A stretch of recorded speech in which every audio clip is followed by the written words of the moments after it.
consumers trust advertising less and less every year. So the idea of influencer marketing is to make it like a personal recommendation from a friend. The brands that we have seen do it are getting massive organic reach out of it. We're dealing with humans here. You know, marketers, we're humans, influencers are humans. So if you have the opportunity to create an amazing experience for either side, that's where you'll get the most out of the campaign. Welcome to Add to Cart, the podcast that Express delivers all you need to know in the fast-moving world of e-commerce. Every month, Nathan Bush from 12 High and an e-commerce industry expert will share the news, research and insights that you need to know to keep you at the top of your game. And of course, keep your customers adding to cart. Hello and welcome to the Add to Cart podcast. My name is Nathan Bush, host of Add to Cart and strategist at e-commerce consultancy 12 High. In today's episode, we dive into all things influencer marketing. We've got Danielle Lewis, who joins me from the foam pit. Yes, a bloody foam pit of her influencer agency and platform, Scrunch. In this conversation, we talk about what you should look for when selecting influencers to represent your brand, how to brief them to get the best response, and the future of social influencers on platforms such as Instagram and the TikTok. Plus, Danielle takes us behind the scenes on how one of her clients, you may know them, YouFoods, uses social influencers to drive results. So, thanks to our partners Shopify Plus and Signet, here's our conversation on influencers with Danielle Lewis from Scrunch. Danielle Lewis, welcome to Add to Cart. Thank you for having me. I'm so excited to be here. Well, thank you. We're really stoked to have you on to talk everything influencer marketing. And look, correct me if I'm talking the wrong terms, but can you give us an overview of how influencers are at the center of your world?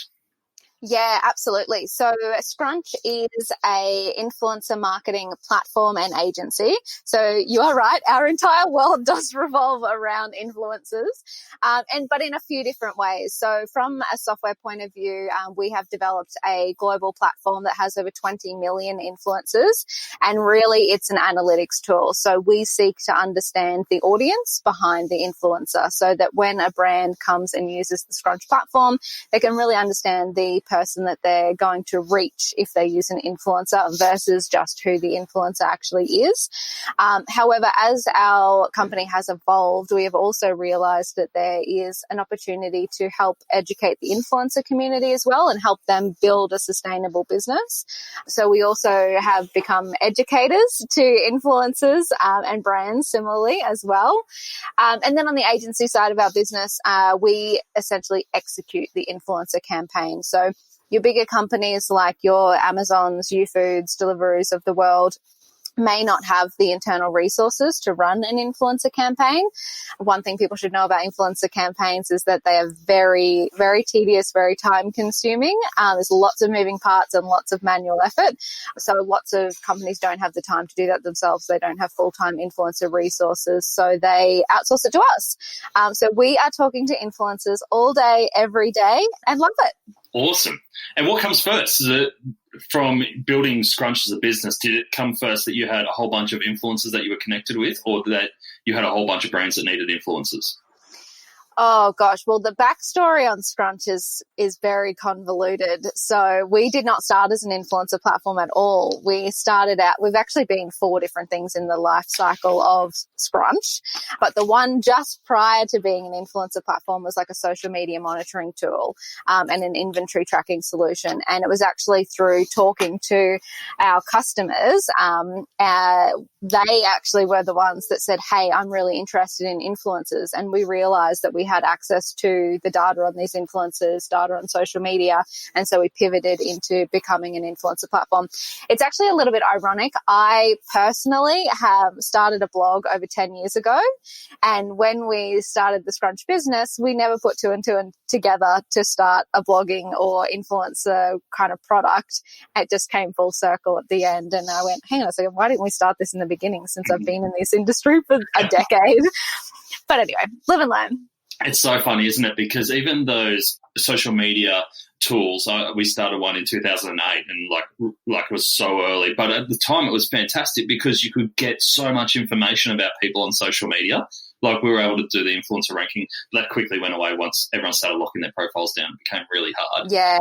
Yeah, and that's social media, isn't it? You know, you've just had to adjust and change basically every month for new algorithms, new trends, new everything. But it keeps it exciting, I think. It does. So when you're assessing new influencers or potential influencers that you want to connect into your clients, what are the key things that you look for from an influencer perspective? So the biggest one is to first not think about the influencer. So really, and goes back to this is marketing 101. I think it's really funny when people think about influencers, they kind of forget about marketing fundamentals. So we always say to a brand, go back to your brand, your product, and your customer. So really understand who it is you're trying to target, what message you need to get out to them, where they are, what platform they're on, and that will actually inform your influencer selection. So yes, if you're a fashion or beauty brand, it's probably going to be on Instagram because that's where people are consuming that type of content. But if you're a B2B brand, your influencer might be on LinkedIn or might have a personal blog. So it really comes back to figuring out where your customer is and who they follow. And that should sort of filter down to the influencer level. Yeah, that makes total sense. And when you've got brands stepping into this space, do you normally see them start with, and I may be talking something that's sacrilegious, do you start big numbers of followers for your influencers, or do you start kind of more the micro level? It depends on budget and what you want to get out of it. So obviously the more followers they have, the more expensive they're going to be. But it's also tactical as well. So if your outcome of running an influencer campaign is you just want mass amounts of content in market, the most cost effective way to do that is with micro influencers. So we would suggest going out and finding a whole bunch of people that maybe have 20,000 or less followers. If you want to do a TV campaign and you want to pick an influencer that's super well known, has lots of followers, you might go for someone more macro. Also down to thinking about the call to action as well. If you want to drive product sales, you need to make it really easy for the followers to actually buy the product. So then if you're on Instagram, you'd need to be working with people that have 10,000 followers or more so they can have a swipe up link in their story as an example. So again, it kind of comes back to the strategic piece at the start, figuring out where your customer is and what outcome you want out of the campaign, and that will then drive your influencer selection. Yeah, okay. And in terms of costs, and I know it'll vary per influencer, but if you're kind of looking at that 10 to 20,000 follower count for an influencer, what kind of price range are we looking at there? So you're probably looking at about $50 a post and also a product. So making sure that you actually send them something so they can create unique content for you. And are they generally picky around which brands they work with, or I'm assuming it varies? It totally varies. Some people, you'll look at these Instagram pages and you'll see product. And, some brands don't mind working with people like that. That's totally fine. There's definitely a place for it.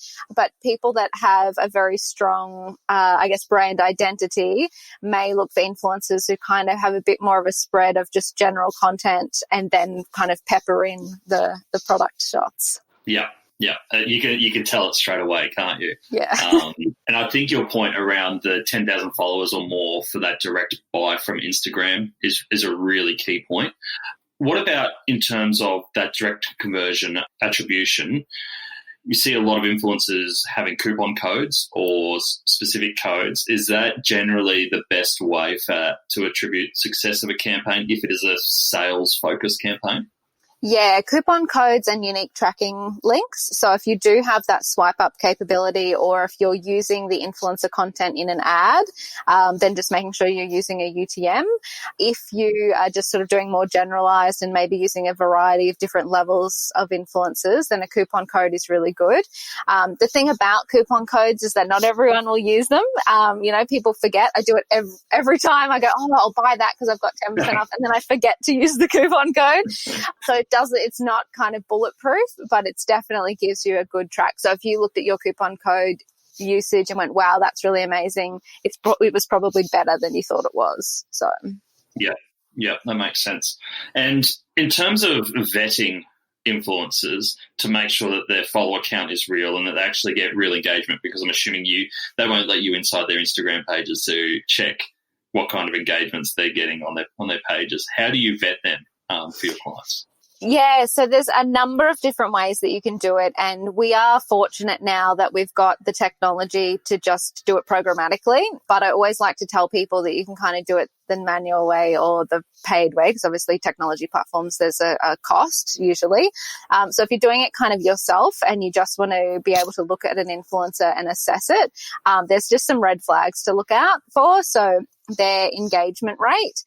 So if their audience isn't engaged with what they're talking about, that could be fake followers, but also you probably don't want to work with them anyway because the audience doesn't care about what they're talking about, and your image or your product won't be seen by a lot of people. If they are reluctant to give you screenshots of their analytics, that's also a red flag. So when we look at it in the Scrunch software platform, if they are, let's say they're a Melbourne-based fashion influencer, but 50% of their followers are based in Singapore or somewhere really random, that can be a bit of a red flag. There's also things to look at in terms of the breakup of accounts following them as well. So from a manual point of view, if you just looked at their followers, if you can see a whole lot of followers that are just random letters and numbers, don't have profile images, those types of things, they're often bots. If you use a technology platform, it'll just tell you the split of male, female, and other or brand accounts. So that can just be a quicker way. So really, there are other things too in terms of like how quickly their followers grow and things like that. But sometimes they're a little bit hard to look at in isolation, especially if the influencer has gotten press or something like that. So we always say there's a combination of different data points to assess, so that you can really understand whether they are fake followers or fake engagement. Online retail is changing rapidly, and it might never slow down.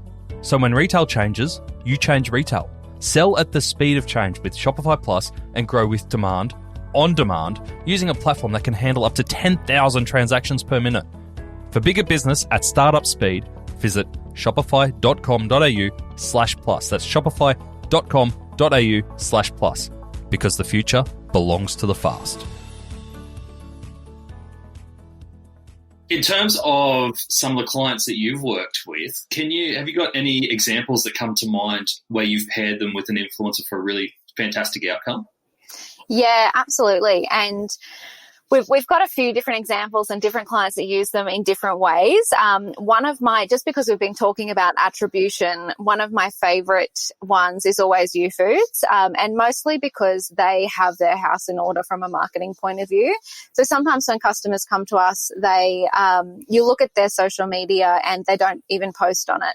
And it's sort of like, well, why use influencers to drive consumers to your social media or your website if you're not keeping it up to date? So from a conversion point of view, you do really have to think about the full customer journey. Influencers won't just like change your business overnight. And so Youfoodz are amazing because they absolutely get that. They are all over everything, their website conversion, their social media, their content, they advertise everywhere. So from a touch point of view, everyone's seen Youfoodz somewhere, which really helps obviously influencers as well. They attribute influencer sales through coupon codes as well. So I love that because it means we can actually track the effectiveness of them. And they are also amazing at giving influencers freedom and flexibility. So yes, they always have a product that they're pushing or a campaign message and that type of thing. And they have guide rails, but they're so amazing at letting creators just create. And that always translates into amazing content. The type of stuff that we see come out of the Youfoodz campaign is just stuff you'd never think of to direct an influencer to create. So not only is it amazing content, but it converts really well and they track it all the way through to a product sale as well. So they know it's working, so they're one of my favorite ones to work on. And did it take time for them to develop that trust with their influencers, or did it kind of kick off from the get-go? Yeah, so they were great from the get-go. Because we manage the influencer campaigns for them, we are a bit of a first line of defense in terms of what content actually is allowed to go through, which I think helps as well. So when we get a brief, we translate that brief into an influencer brief, which sort of sets out the guide rails for the influencer when they're creating their content. And we're also the QA partner as well, so we make sure that it is actually on brief before it goes back to them. So that I think helps speed up the process. But they're always, just as a business and internal culture point of view, they're just open to new ideas. So I think from the get go they probably were a little bit more trusting than some other brands are. Yeah, that makes sense. So if they're briefing you, I just want to get an idea of what that brief looks like. So if you go, we want this end outcome and we've got this product, and we know we want to use social media and we want to use influential people to get it out there, it's kind of up to them how they do it. How do they brief you? What makes a good brief? Yeah, that's a really good point. So sometimes a good brief is actually a loose brief so that we can be collaborative. From a YouFoods point of view, they really know their customer. And yes, they're open to testing, but they know their product, they know their customer, and then they kind of optimize from there. But what makes a good brief is potentially a customer that is open to figuring out who their customer is and open to testing. So back in the early days of some of the campaigns we ran with them, we actually tested different audiences as well. So obviously, if you were running a Facebook ad or a Google ad, you would be testing different audience segments, different copy, different creatives. You can actually do that with influencer marketing as well, and some people don't realize that. So what we did with them was we designed essentially 5 different tests where we looked at different audiences and different influencers that spoke to their audiences, different creatives, different calls to actions, and actually tested them against each other using the coupon codes so that over time we've been able to optimize. So going back to the original question, which was what makes a good brief, essentially it is either knowing who your customer is or a willingness to figure it out and go through the testing process. So if you can have information about what your brand is, who you think your customer is, and then different ideas on what you want to test and different creatives, but I guess being open to collaboration so we can effectively use our decades worth of working with influencers to provide a little bit of direction as well. Yeah, that makes sense. So it kind of comes back to what you were saying at the start, is that don't throw out the marketing fundamentals that you've always worked with and use those marketing fundamentals to work with people like yourselves and the influencers to come up with creative new ways to deliver your message. Exactly. The biggest thing about influencer marketing is it's supposed to be authentic. It's supposed to be in lieu of advertising. Consumers trust advertising less and less every year, apparently, according to all the studies. So the idea of influencer marketing is to make it like a personal recommendation from a friend. So the more collaborative you can be, whilst using all of your data and analytics, the better. Yeah, cool. And just out of interest for that YouFoods campaign or the ongoing campaign, which influencers did you end up using? So they they is an ongoing test. So they use micros all the way through to macros. They use video. They're mostly on Instagram as a channel, but they are consistently changing, consistently testing and optimizing. So, tomorrow could be different. In terms of a strategy around that, because I think that's a really interesting point, is that a lot of people, come from an old world of brand ambassadors, and you kind of pick 1 or 2 brand ambassadors, and they're your people that are on TV, they're on radio, they're kind of flogging your message 24/7. It's a very different approach that you've got there. Do you find most brands find a handful of influencers that they stick with, or do they constantly change? So the idea is that you should be optimizing. So you should do an initial test with, say, 10, 20, 50, 100 influencers, and then figure out the group that works so that you can then put those people into a longer term contract and almost have them as your ambassadors, and then subbing in a new set for the other ones that didn't work so that you're consistently optimizing and testing over time. So from an influencer point of view, it's on social media, and social media is a conversation. So doing a one-off campaign can be great and can achieve objectives, but it should be considered as an ongoing body of work to really get the best results. Yeah, makes sense. if we take a look at a bit more of a worldview, are there any brands or retailers out there that you see are using influencers in a really kind of innovative way? Yeah, definitely. So it's really interesting to see the types of brands and I guess the age of the brands as well. So there are a whole heap of brands that are quite young and quite lifestyle, and they have been built by people probably in our age demographic, and they get influencer marketing because they have grown up on social media and they do it so well. They design products in collaboration with influencers. They always have influencer content. They're sending out free product to everyone all the time, having this mass content in market. Their whole marketing strategies center around influencers because they know that their customers or the consumers are looking to those influencers. And that's kind of the benchmark. Like one of the big brands, Revolve, they're probably the ones they attribute, I think, $70 billion a year of their sales or something crazy, or 70% of their $1 billion sales. Either way, it's huge, whatever it is, to influencers. It's just crazy. And that's their whole marketing strategy is influencer first versus, these are the 10 ways in which we advertise, and influencers is one of them.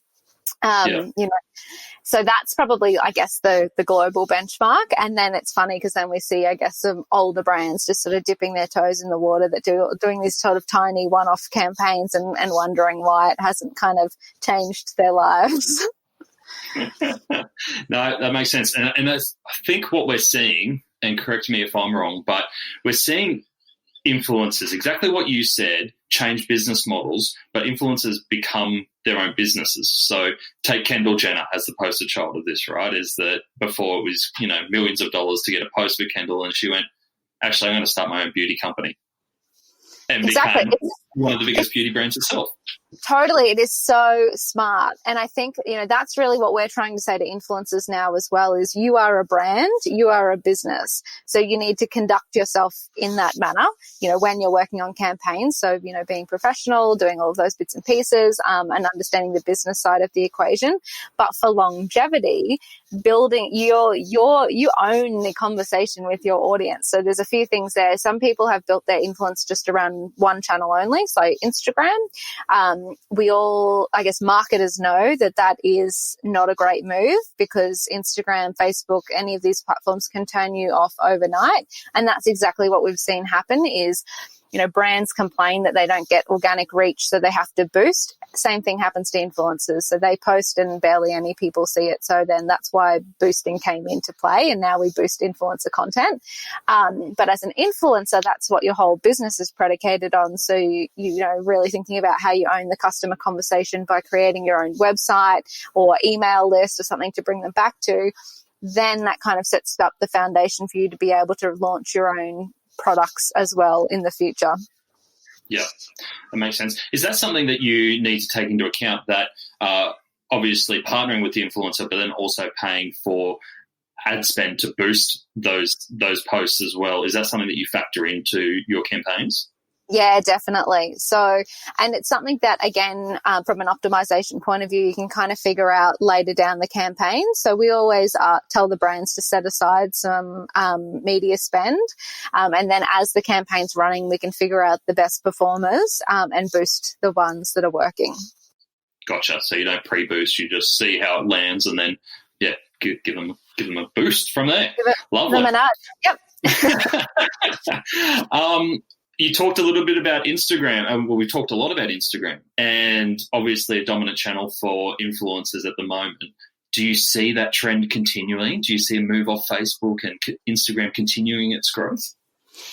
I don't think it's going away anytime soon, but the conversation is different because it's now a paid platform. So yes, you have your influencers, but you've got to boost them to reach the audience. It's becoming more and more like an advertising model.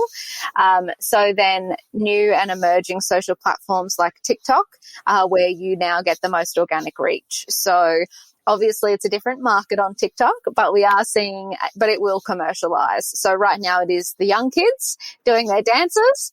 But the bigger brands like your Sephora's of the world are already on there building their audience because they know that's where attention will move to. I think this moment in time that we're going through has seen a lot of people move over to TikTok just to provide themselves a level of entertainment. So the brands will quickly follow. And I think that's what we've learned over the last decade of being in digital and social media is that every 1 to 2 years there is a new trend or a new platform we're talking about. So I think people would, if we just look at history, that it's fairly obvious that that's going to continue to happen. Yeah, I'm a guilty TikToker, right? I'm not a dancer. I don't post anything, but it's always that moment. Find me if you can. It's always that moment after the kids go to bed, and then it's like, I'm just going to TikTok for 5 minutes, and you always can guarantee a laugh, hey? Like you can always find something that's just 20 seconds of fun. Yes, exactly right. And then an hour passes and you wonder what you're doing with your life. And then you're posting videos of yourself dancing in your lounge room, and then it gets really big. I knew it. We get it. You're pumping out a lot of products and a lot of packaging at the moment. Did you know that Mecca saved 30% in their packing time just by changing up how they pack their goods? Our partners at Signet have over 5,500 packaging solutions that help other businesses such as T2, Lush Cosmetics, and IKEA make the most out of their packaging and logistics. Visit signet.net.au to find out more. On the TikTok thing, though, one thing that's been going around in my head is that Instagram is accessible for most people, right? It's easy to take a photo, put a nice filter over it, whatever it is. So it's kind of average Joe. TikTok, to me, seems a little bit more putting yourself out there at the next level, hey? Do you think that makes it more influencer ready because it's not going to be for the average person to get on and create content? Yeah, so the average people are on there creating content. I think that the thing is they just get filtered to the bottom. Yeah. So, yeah, and because it's almost more technical on TikTok as well. So you see lots of people doing these crazy videos with colours changing in bits and pieces, and it's sort of like, out of the box, how do you do that without Googling how to do it? So absolutely, it's more influencer friendly, and that's how they've gone to market as well. So historically, platforms like Snapchat and Instagram and Facebook have been kind of anti-influencer. And then, Facebook and Instagram have changed their tune now that they realize that they can make money out of influencers. But I think TikTok kind of went influencer first, which was really interesting. So I think we will see more and more influencers start to move there. And it will just be a matter of time as to how long they can hold their organic reach and how quickly they can build followers. Because that's the thing, I guess, if you're an influencer who has 100,000 followers today and you move to TikTok, how long is it going to take you to build up that same kind of following? Right now, everyone who moves there has kind of got that first mover advantage, but that's quickly going to dry up. Yeah. Have you had the opportunity to do any experiments with any of your clients on TikTok yet? Yeah, we have. So again, more different types of brands are sort of being more cautious because they don't understand the platform yet, and they do see it as a very young millennial style platform. But the brands that we have seen do it are getting massive organic reach out of it. So, if you're willing to test it, I think brands should definitely be testing it right now.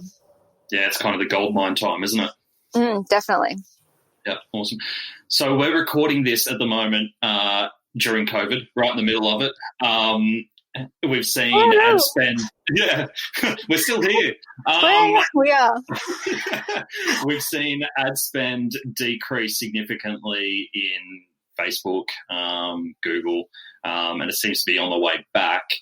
What have you seen in terms of influencer spend?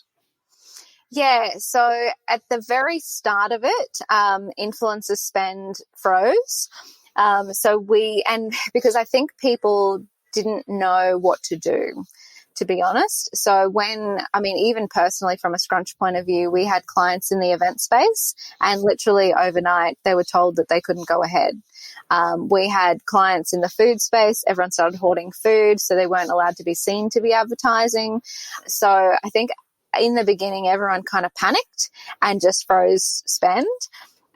Then marketers realized that social media consumption tripled, within the space of a few weeks. So not using influencers and not using social was actually a really bad idea because that's exactly where consumers were. So we've seen it start to flip back now, and people start to reinvest in those advertising channels. And the ones that actually got on it early did really well because there was such a huge move in things like, activewear, things for the home, entertainment. There's so many categories of people at home right now that need to be entertained. They need to be fed. They're bored out of their mind. So the opportunity for brands right now is just enormous if they're hitting them where their attention is, which is social and influencer. It makes total sense. And how are influencers creating interesting content being stuck at home? Yeah, huge challenge. And that's interesting too, because that's where brands have this amazing opportunity to connect with influencers. So by sending them really cute care packages to brighten their day, right now everybody loves deliveries, right? Because it's just like a break in the day. So we've seen a few brands send care packages to influencers that they've worked with in the past or influencers that they want to work with in the future, which has been absolutely amazing for not only the relationship that they're building, but also to get, a little bit extra bang for their buck out of their campaigns when they do work with influencers. The thing that we need to remember is that we're dealing with humans here. Marketers, we're humans, influencers are humans. So if you have the opportunity to create an amazing experience for either side, that's where you'll get the most out of the campaign.